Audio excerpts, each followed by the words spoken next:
Bonifacio Day, bisitahin naman natin tong Katipuneros. Tara, pasukin na natin tong bagong-bagong bar na to at pagpasok pa lang sigurado magpa-flashback kayo sa kasaysayan ng Pilipinas. Andito din ang ibang mga bayani na sumasalamin sa katapangan, dedikasyon at pagkakaisa nating mga Pilipino. Kaya naman i-celebrate na natin to at i-check ang menu at i-post dito. Ayan, yan. Target lock mga alak. May only cocktails at murang bottles dito. Pwede ring i-rent for event. Must order nga pala itong chicharong bulaklak na di lang basta pinarito pero mas pinalasa. At ang sisig, usual lang na normal na sisig at sabayan natin ng panulak sa malamig cocktail. Malamig na gulaman na may vodka, pa-sweet lang. At sa mahilig sa chocolate dyan, itong para sa inyo. Ang galing ng pagkakatimpla nila dito. Bangus, ala pobre, tasty and crispy. Alak ulit na tinatawag na dilaw. Paniguradong tanggal ang uhaw nyo sa calamansi taste nito. At isunod natin ang rosas, pomelo taste na tamang-tama lang ang tamis at amat. At tamarind, perfect, refreshing with the kick dahil sa tequila. At paparating pa lang sa menu, Katipuneros turon, masarap din pala itong isabay sa cocktail. Masarap at malasang calamares. At lumpiang Shanghai na siksik at sulit na sulit. At mas pinasarap na dilaw. Cocktail, hinaluan nila ng pipino. Ang gandang match. Pwede ka din makijam sa banda nila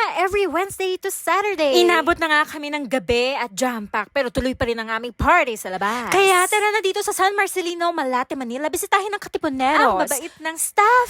At sold na sold kayo dito sa pagkain at mga alak. Mapa-cocktail, beer, wine at hard. Meron yan dito. Okay, thanks, bye.